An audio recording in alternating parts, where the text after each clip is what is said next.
So now it's time to make the actual server calls work for the settings page fully. So in this video, we're going to update the first name, last name, username, email, the details of the user, and get that actually working with the server. So let's get to it.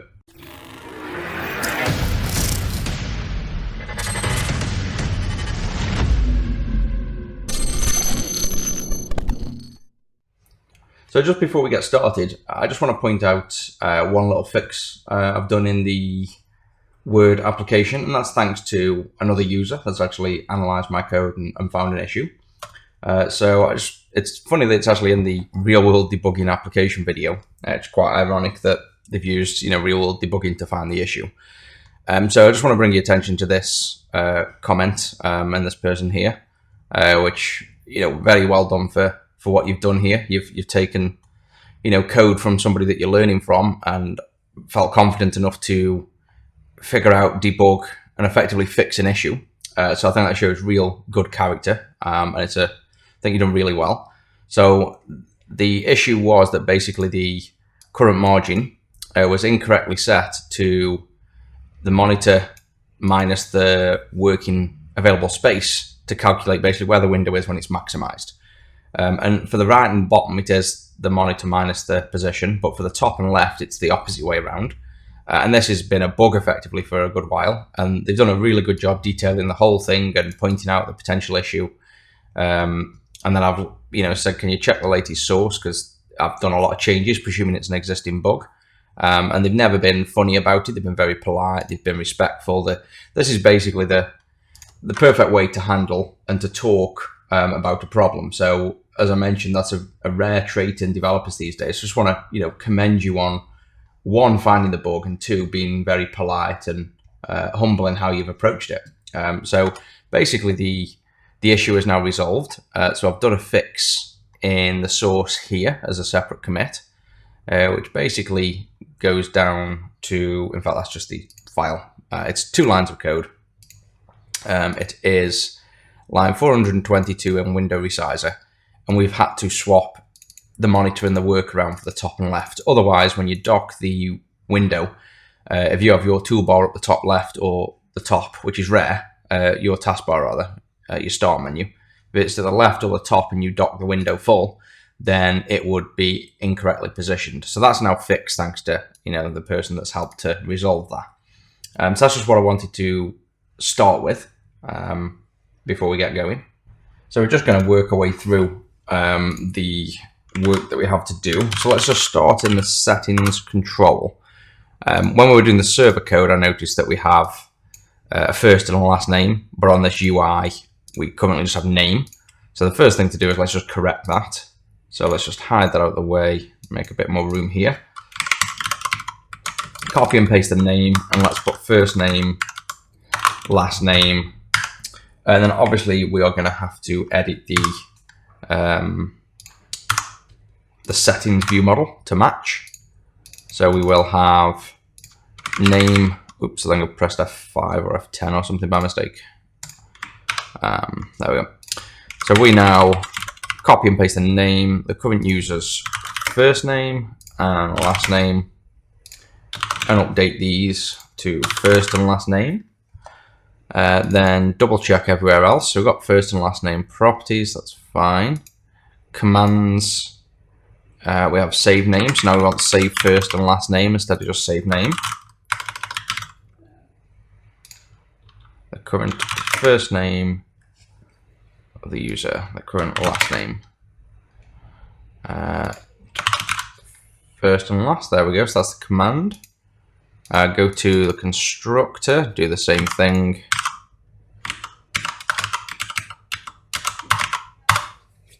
Create first name, create last name, and then in what it displays again, first name, last name, and finally save first name, save last name. And this would be save first name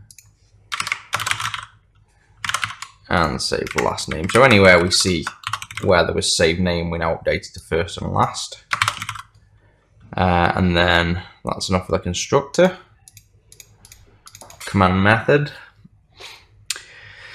Clear user data. Now needs first name, last name. Load does the loading, get the data, that's fine. Now save name, that wants to be save first name,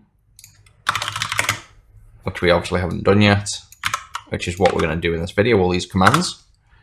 And save last name.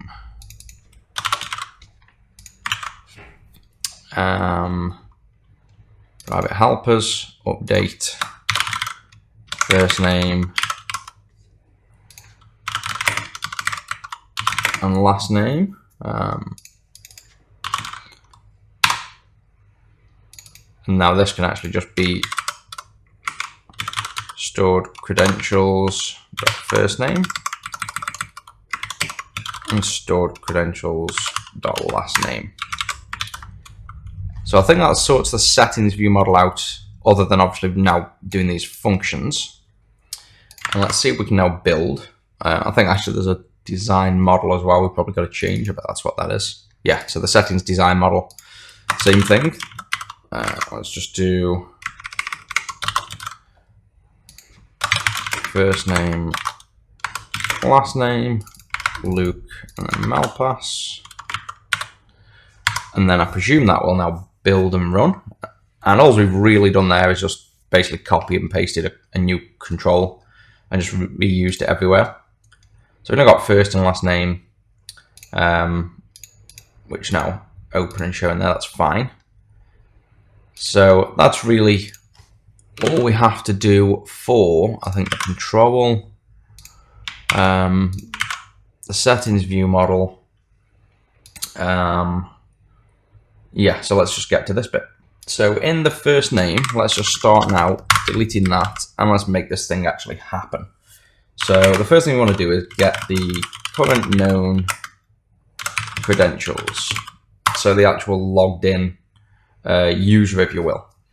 That is just going to be credentials await client data store get login credentials. So this will pull it live from this point in time, which we don't care about right now. We're hitting up the database every time we do that. We could cache it, but to be honest, for how low impact this is, we'll leave that as pulling all the time.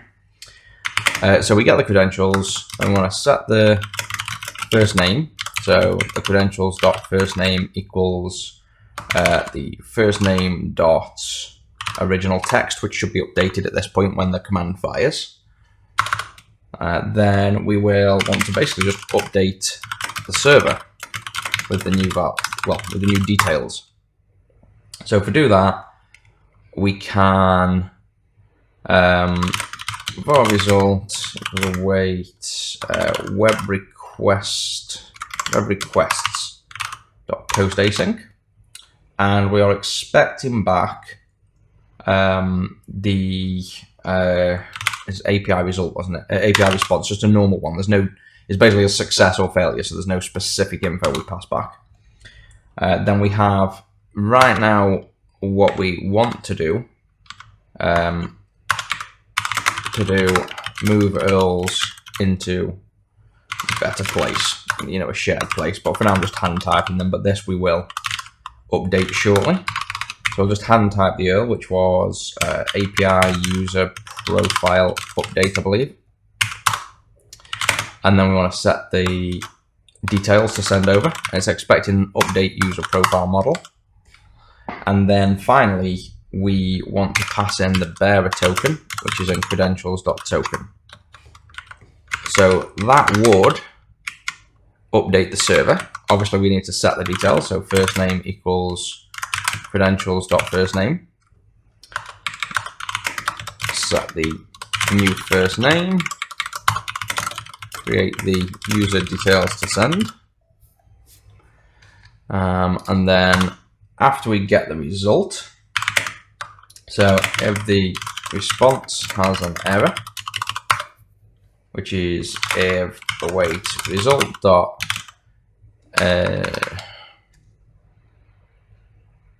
should have an extension method, web request result. What's the display thing? Display error failed. Oh, so the issue with this is it's generic right now. We've got a generic web request result for an API response, but now we have an API response that doesn't have to have generics in. So let's just fix this. Let's just delete the web request result generic completely. And then we will do if response.serverResponse as API response brackets that. So as will fail if it's not an API response, and it'll be null. So nullable that. So then if it does have a result, the result is false. So there we go. That's basically the new logic. So all we're doing here is we're checking if the server response is an API response. Then, in fact, we could just do, maybe we could do is API response and still use that. Will it let us do that? No. So we'll do that after. So basically, we'll do a check if the server response is an API response, which it should be. If it is, and we've got a result, and it's a false result, then we carry on. So the logic stayed the same now. Then if the server response, this can change to, so if this isn't even, so if this is API response, and we'll then make a variable API response, then instead of response.server response, we can now make use of the new variable that's just the server response cast to an API response. That gets rid of that. Is there anything else I need to change here? No, so that all looks fine. The only thing I don't like is this. If we get here, so if it's not equal to null, then we want to show the status code description. Well, typically, I've seen when we've been doing these videos, and every time this kind of crashes, we get a slightly different message. So we want to probably include and we also include in the response, I believe the response has an error message. So the first thing we should do if we do have a response is to display the error message, not our custom one, because it might contain useful info. So we'll do that, and then if there isn't a response, we'll fall back to our message. But I think all we'll do, instead of adding some random detail to the message, let's just output the status description, and then in brackets the status code. So if that was, say, a 401 for unauthorized, it would simply say unauthorized and then 401. So it keeps it more similar to HTTP errors. So just slightly tweak that error message, and we'll make it throw, so you'll see that. So I think now the display error if failed async should be available now. There we go.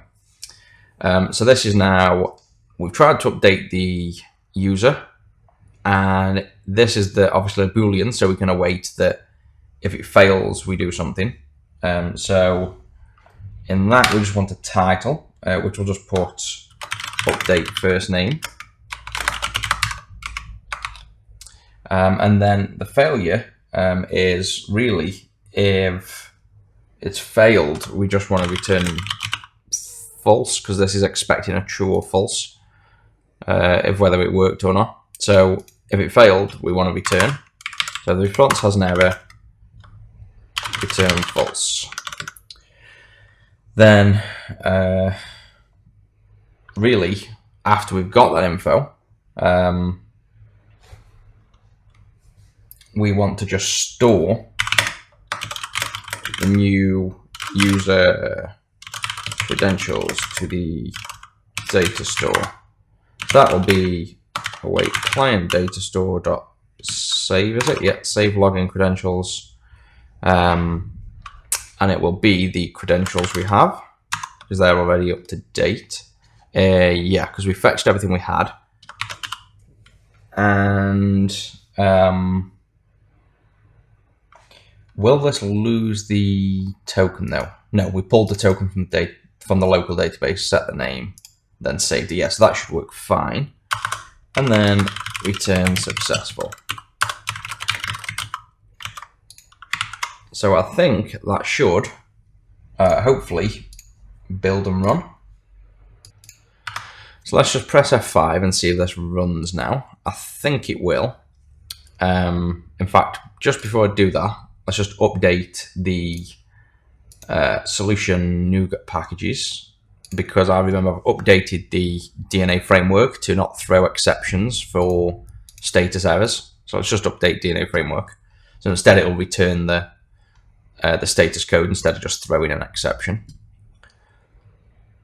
So that's up to date. Right, so if we run, I've got also the web server running already, and we've got the call. We could step into this call, the update user profile details. We could, debug into here that it's hit and updated, but I know it's running, so we'll just leave that running in the background. Start this up now, and in theory, the first name should actually work and update. So if we go to here, we edit and do test, press enter, then it spins away, which is updating. And the fact that it simply disappeared now is a sign that it should be updated. So the quick check is to restart the application. So it's lost all static memory and it reloads the actual info from the database that's showing there. The other check we can do is run SQL Management Studio and take a look at the server's database. We could also take a look at the SQLite database file on the client, opening that up and looking at that as well. But the fact that this is pulling in from the database, we kind of know anyway. So we've got the SQLite database here, so might as well look at that. So let's take a look. That has updated to test. So that's what we entered, so that's fine. And the database for the Faceta Word, the actual server, let's edit the top 200 of them as well.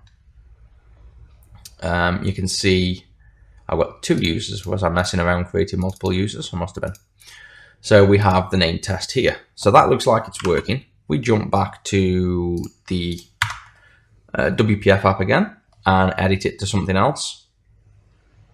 So let's edit it back to Luke.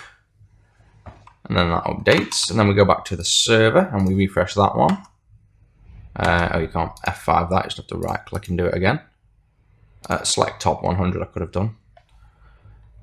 So you can see there's Luke, the new name. And in here, got to do the same again, just right click, edit top, and there's Luke. So the databases are both updating and staying in sync, which is what we want. So we now got to do it for the last name, username, email, and password. And also, let's just check this fails first. So if we do bear a token of, I don't know, just plus some random info so it fails, we should now get a failure and it should display that the update first name failed and for what reason, and it should be unauthenticated or unauthorized. So we go to the name, edit, do that, and there we go. The server returned unsuccessful code, unauthorized.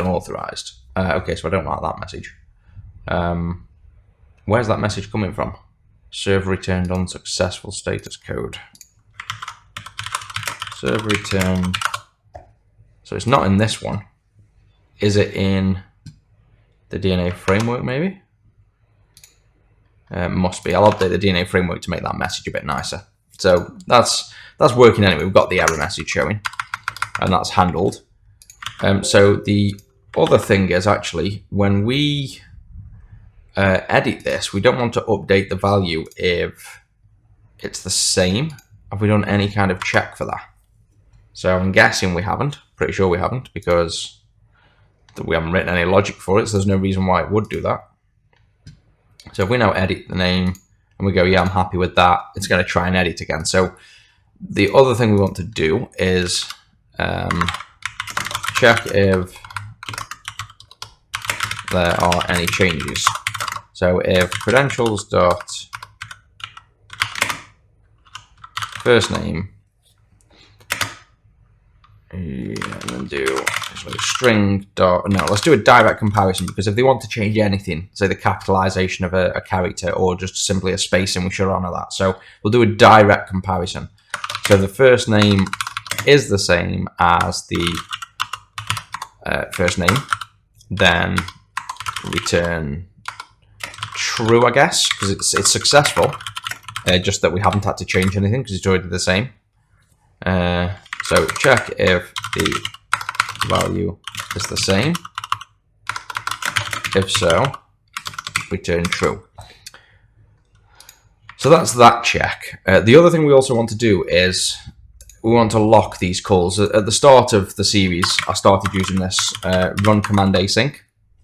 And the point of the run command async was to get a flag, check if it's true. If it is, don't do anything, just return. Otherwise, we do the action. So that simply means if you kept running the same command, it would only ever run one of the command at the same time.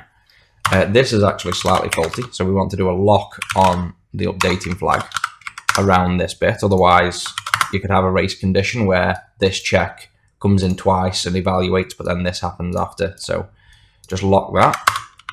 Lock to ensure single access to check, and then do the action. So all we want to do is make use of this run command async. And to do that, we'll need some new properties. So if we go to the public properties, and we'll do the we'll call it transactional properties, as in, you know, commands are happening. So this will be first name saving, or first name is saving. We'll call that one, and that's just a public boolean indicates if the first name is being saved, is currently being saved. So I'll have first name, last name, email, password, username.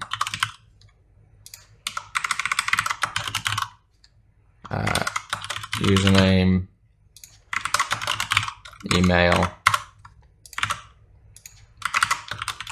password. So first name, last name,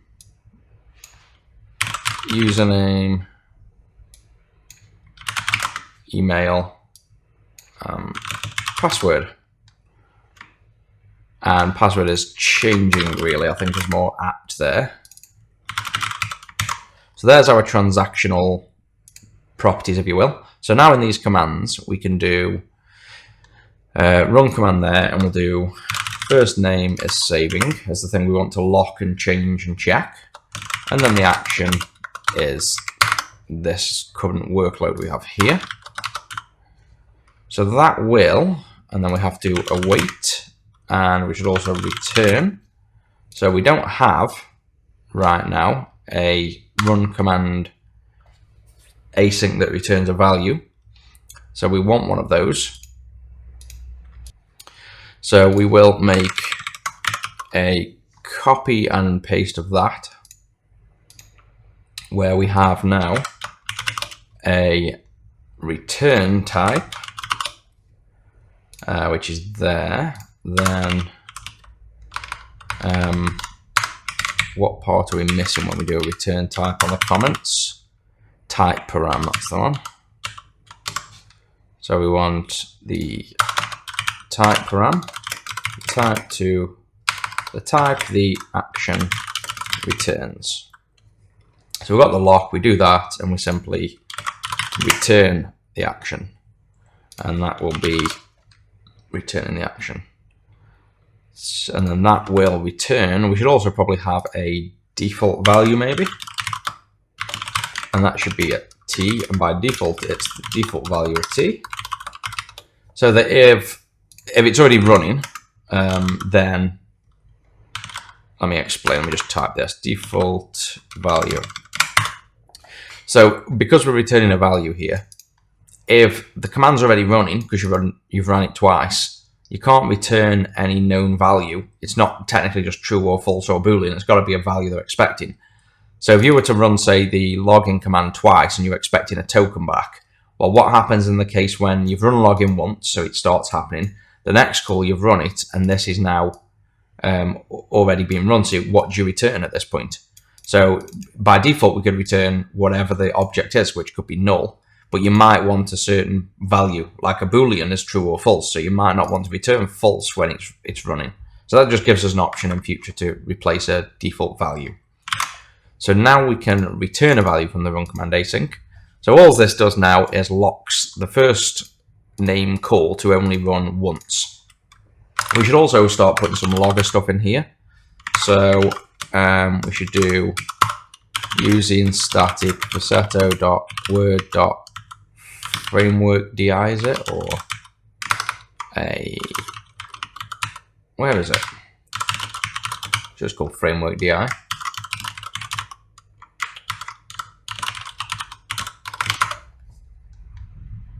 DNA.framework di. Oh yeah, of course it's in the actual DNA itself for the logger. So what we should start making use of is, logging information. So logger.log. Now it depends. This is really debug information. It's not super critical. So we're going to log some debug information, and we're going to log that saving first name, or in fact, yeah, saving first name, because we might not hit it yet. Then if it's the same, we should also really log that. So first name the same, ignoring. And then you could do like getting credentials, but I don't think that's that important there. We could actually say first name currently updating to, and then we do this credentials dot first name, which is what it currently is, and updating to first name dot original text. There we go. So that's that info, that's that info. Then once we get to there, we set the first name, and now we're finally going to update to the server. So we say saving first name is currently this, updating to that. And we don't need to say that we're about to call this because there's nothing else in between if it hits there. So we hit the server up there, and we then say if it failed, even though it's going to display a message to the user, keep it in the logs as well. So I'll say failed to update first name, and then we'll just simply output the result.error message, because there will be one. And that's the error message. Otherwise, copy this one again. Otherwise, we will say successfully updated first name, saving to local database cache. And then that's it, we're done.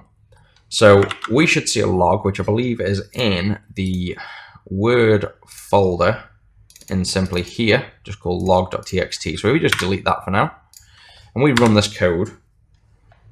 Firstly, it should simply work and it should update. And then if we have the log, you can see the log's already happening. We've got lots of info already, which because we've got debug on. So let's just delete it once more again. And then we'll go to here, edit first name, and just pretend we're saving nothing. The log should now tell us that. So we're getting a lot of entity framework stuff in between. So that's obviously because we've got debug on, we're seeing everything. So we'll just scroll through and we should find. So there we can see here. First name currently looks, so we have, we could actually search for save first name async. So go upwards. So you can see there, saving first name, and then first name currently Luke updating to Luke, first name the same, ignoring. So you can see the logs are all kind of working for us. So we can use that to help. You'll also see in the output, we've got it here as well. So we have the same info being dumped out. So that's just useful. Again, we should start really thinking about making use of the logging. So then when we come to want to debug things, we can. Lock this command to ignore any other requests while processing. So that's all good there now. We have the command locked, we have it updating, we have logging, we have success and failure. So we just want to repeat that now for every other command. But most of what we're doing here is reusable logic. So there's a lot here we can reuse. With the logging, it kind of it slightly throws things off, but what we should do is really make a function here that simply has a few parameters. So the variable really is and you can even wrap this inside of it as well, but we might as well just do that for simplicity, leave that in here. So we want some text that's like first name. So let's just call the function update user credential detail, or update user credentials field or property or value or something. I don't know, the name, whatever. It's going to be in this class as a private helper. So let's just give that a private helper method here. Private async task. Don't know what it's going to return yet. Don't know what it's going to have yet. Updates a specific value in the user credentials. And so, well, that's it really for now. Just keep it simple. So we have a function we want to use. We know we need a value like first name. So let's say first name. That is going to be the variable that we use in the logs, as well as we also want to do this. So we need to get the credentials first name and the original text. So either we can pass both of them in to say to and from, which makes it more flexible, or we could pass in a text entry view model, which restricts it a bit more, but we don't have to do .original text. So I'm going to keep it flexible. We want a current value, which is credential. In fact, the current value we could be given from credentials because it's in credentials. So we could say credentials and be given the details and then do credentials dot first name in this case. And then that can move in. So let's just move all of this into the function first. Await return, or rather return await. And it wants to be a Boolean because that's what this is returning. So we know this wants to be a task of Boolean now. Paste that in. We know also it needs a string display name, which will be for here. So this will be display name. And then that will be used wherever we log. So the display name is currently, and then here now we get the credentials and get the property to update from the credentials. That is var to update equals the, then we need, what do we need here? We need a function that returns a string. Well, don't need a string, it's an object. It's always going to be a string, isn't it? For what we're doing here, yeah. So it's a string for now. We can always update this in future. And it's going to be given a login credentials data model. So that's to update get update or get field, I don't know, get property. There we go. And then we can just call get property and pass in the credentials. And that will get us the property. Why doesn't it like that? Cannot convert from that to string, wrong way around. Pass in the login and return a string. So get the property to update. So now, if we were to minimize that and a few of these so we can see, or rather so we can scroll up quicker. So now we've got the first name. We can now select the first name as well. So display name, update the first name. And then we also need, if we carry on down this function, we've now got here, can be the to update. And updating to simply wants to be, new value. And then we'll rename all these values that make sense in a minute. New value. And that can be passed in here. Update the first name to new value, which is the original text. So if we pass those three in now, we make use of the new value there. Then we can check if display name equals, no, not display name rather, if to update, which is what that was, equals a new value, then we can say the display name is the same, ignoring, and that'll do that log.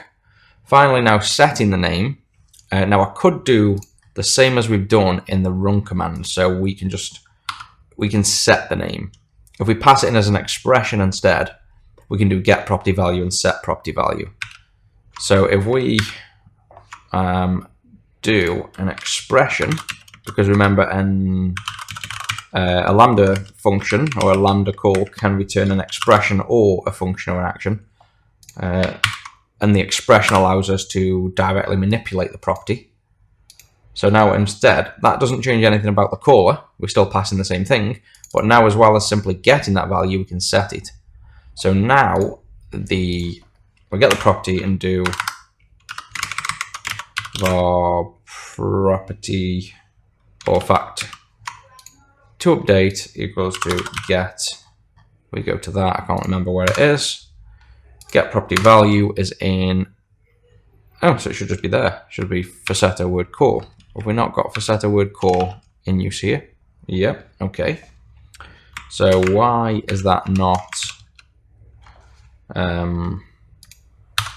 showing me a helper? Get property value, that should be showing. Why isn't it showing? So the get property, get property returns an expression, and that should have get property value. Why is that not showing? Expression, helpers, get property value. So let me just see what it's going to complain about here. What's it moaning about? Oh, I know why. We need an input value into the get property method. We need another one of these. And we need get property value of type T. We need in and T and in and T. And then the type parameter, the input to the expression. And then we pass in the input, do we? Like so, maybe? I think that will work. So now we can pass in the get property, oops, and the value like that. There we go. That was confusing. So now, hopefully, no idea if that'll work. The property to date. It's a bit of a better name. Get the property to update from the credentials. That's going to get the value to update. Now the setter this way around we can use, and now we don't need to use expression helpers either. You can actually use property to update dot get property value like that. Now here, set the property. We can do it the same way as we did in the other one, which is to do property to update dot set property value. Oh, and we've got to do the same for that. So we do the set property value, copy, paste. We have nothing in there. We have an input. We have an input, the value. And do we do the input before or after? Let's do the input last. And then we'll do the same type parameter, the input into the expression. Then we get the why does it not need the input there? Oh, this might not work. We might have to debug this. So the expression is the lambda expression's body, which is a member expression, which it will be. The property info is the member, that's fine. The target is the expression compile.dynamic invoke. So the dynamic invoke isn't going to complain, but we still need to pass in the input. So there we go. And then set value should work. So fingers crossed. I'll be amazed if it does work, but should have more confidence. That should now allow us to set the value. And that original text is now the new value. And of course, you're going to complain about that. Requires a receiver of type expression. Expression function string does not contain a definition for set property value, even though you just did have. Oh yeah, we've got to pass it in the credentials to be able to get that from that call. There we go. So now that sets the property. We call the update. We want to update the profile. We want to pass the details in. We've got one last step where we've got to create the user profile information. We could probably get this in as well, but we'll come back to this one in a second. We'll just update this to have display name as well. Let's finish everything else off and come back to that one thing. So update, and then the display name as the output there. Logger failed to update, and then the display name. Successfully updated, and then display name. Saving to local database cache, that's fine. So now we've abstracted everything away into one call, with the exception of this. Now, because this is a new model, we can set, we could set the value based on that, but we also need one that returns an update user profile API model property that we could set, but then that would limit it to updating one value, which right now this call does anyway, so I'm kind of okay with that. But for simplicity, we'll just have it give, I don't know, this is the one last slight annoying thing is that we can get just a property and set that, but again, I can't really think of a quick, clean way of doing this other than we pass it the value to be, what to change, what to send. The other option is we could do like reflection that matches the name, but it might not match the name. So we've got the property to update from the credentials, but that doesn't necessarily map to here. So we can either have a map and do like a mapping function, or for now, if we just get this working and we'll improve it in the future, we will, I think, just create update details. So var update profile API model, or update API model equals a new one, and then we want to ask the caller, to set appropriate value, and we could pass in credentials.firstname, or rather the credentials.firstname that gets passed in is here. So instead we could simply return it a value, so it doesn't have to redo credentials.firstname, just keeps it a bit more copy pastable as well. So it will have one more call which will simply be given the property and want to set it. So we will have a function, it doesn't even need a function, it's an action, because the class will get passed as a reference. So it's an action that accepts an update API model and set API model, we'll call it. And then, in fact, that will be given the value to set, as we mentioned. So it'll be given the model and the value, I think.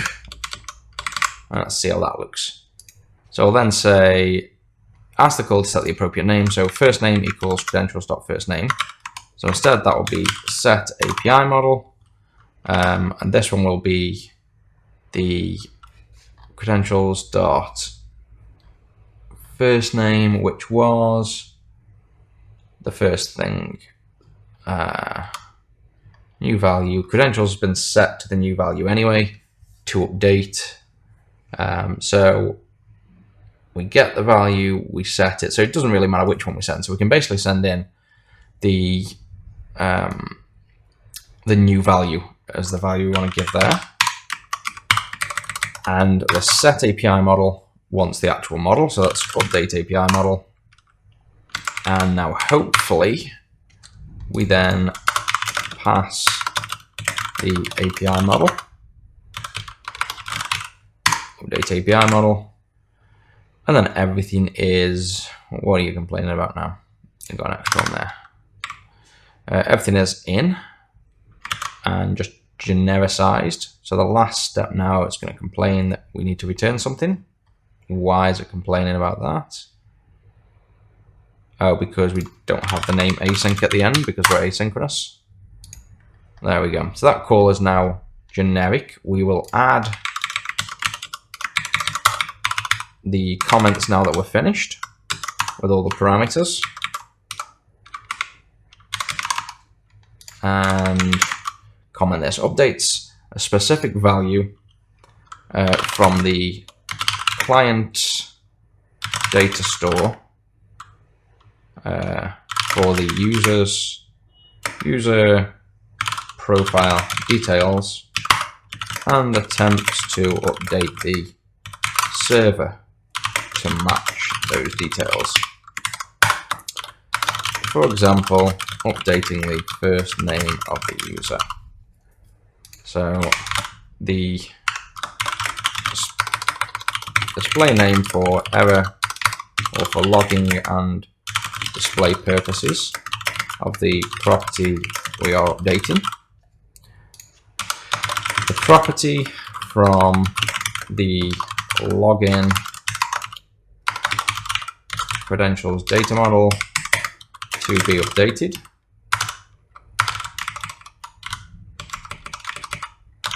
The new value to update the property to, and set the correct property in the what was it called? Update user profile API model. So it sets the correct property in the model that this value, that this property maps to. And as I mentioned, we can improve that. I'm sure I've just seen a typo. No, we can improve that set call afterwards. And attempts. So now, if my attempt at making something not very generic into as generic as possible to keep the code dry actually works, then the last thing we need to do is to have set API model value. This will be API model, and will be API model dot first name equals value. Even though my IntelliSense didn't work on there, this seems to have worked. Oh, that's because the name's changed. Have I done it right now? Yes, let's do that again with IntelliSense. And it's an action. So we should have API model value. API model dot first name equals value. So we can do it nice and clean like that. So that now, update the first name value on the server. So we can now copy and paste. So obviously that was quite a lot of work there. So I'll just take a breath a minute and see. So what I've done there really, we've done the first part of the code, which is to do the code.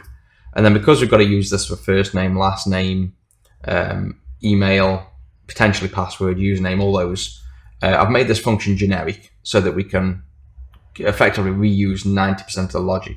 So we'll just check that this works, and we'll copy it to the last name, and then we'll go from there. So we have the first name. Let's first check this still works, because obviously I've changed the code there, so I want to make sure that still works.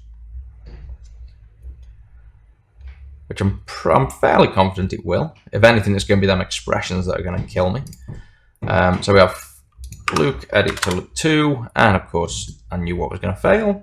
Variable credentials of type login credentials, reference from scope but is not defined. Lovely. Then everything's the same. The only difference is we don't need the target now, because the target is given. It's the input. Where the property exists on is the input we've got it from. And I think that's it. I mean, in theory that could be object, but it might as well stay as a generic type. So if we compile that now, we should have hopefully a generic kind of set a method specific to the update user profile model. So we go to this, edit, look, that seems to work, test, and that seems to work, restart.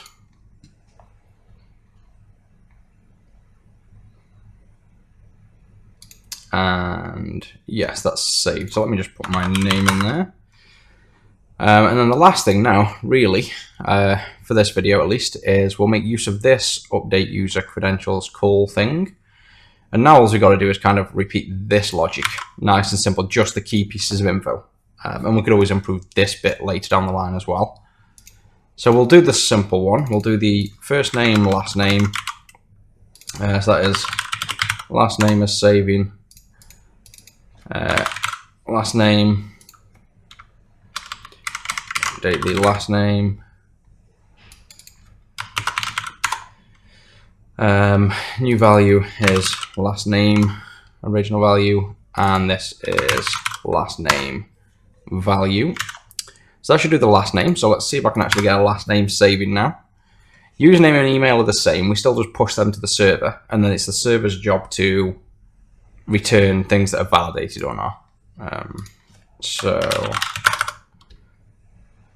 that's that name. Then restart, and I should have a first and last name now. Yep, so that's in. I'm not actually quite sure what will happen when we update the username, because I presume, I'm pretty sure it will, the user manager will handle the changing of a username if a username exists and provide the correct error message as well. So let's see, let's just try that. Username is saving, and then we'll do username,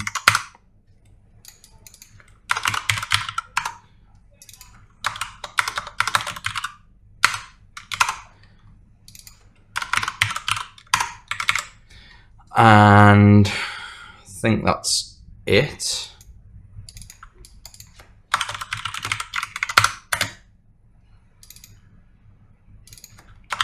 So you have to be careful when you copy and paste that you do edit all the bits you need to edit. So we've got username is saving, username, username. Okay, so now if we try and edit, I think luckily, as we saw, I have 2 users in the database. So I think one was called Angel6 and one was called Angel62. So if I first try changing to just 3, I presume that will just work, which it seems to have. If I try renaming to 2, I'm presuming that'll fail. Ah, yeah, good. So it's all flowing through. The user manager's detecting that there's a user already with that name, and it's also then returning the error and displaying right. So we've actually got the handling built in thanks to the user manager on the ASP.NET Core server. So that's the first name, last name, username. The email now, if we go to the email, we'll have, when we change it, we send the verification and we check all that lot. So this should be part, and I presume still work, based on the app settings that contains the email details. So let's change my email. Now it won't work at first when I change it to an email I don't know. In fact, if I change my email from my contact to Angel61 to my Facetta one, say, that should update, and then I should also, presumably, that's actually failed without, oh, helps if you actually put the code in. That's our fake code at the minute. Let's just dump the real code in. So this is email is saving, email, that's email, update the email, you can see how nice and easy this is now. There's literally just set the values you want to change, keeps it nice and clean. So email, email, email, comment is email, update the email. So that's that. So now if we run it and change it, it should change the email, and it should also, first thing we'll check actually is that it alters it to the email that I already have, which I think was contact2, I think I typed in. this should tell us it's already existing, which it does. So again, the server's catching that for us. So now if I change that to luke@faceta.com, I should successfully change it. And also I should get an email through my emails for that verification of the email. So as you can see here, I've got the verification email and I can click the verification email. I've changed my email back to my contact at Angel 6, and I've now got the verified email. So the email verification is fully working now. So that's basically the user settings done. We've got the first name, last name, email, and username. The last thing to do on there is the password. We just need to add a specific change password API call on the server. So we'll do that at some point. We'll either do that next to get it out of the way, or we'll do it soon. But that's now the settings page fully done. And we can start thinking more about now pushing this live to a server to get everybody to join, and then start figuring out what we're going to do in terms of being able to send messages and the friend system. Do we have explicit invites? Do we use emails, usernames, phone numbers? We'll figure all that out. But any questions or comments on this video, as always, leave the comments in the description, or you can join the new Discord channel. The link will be in the description. And hopefully this video is useful.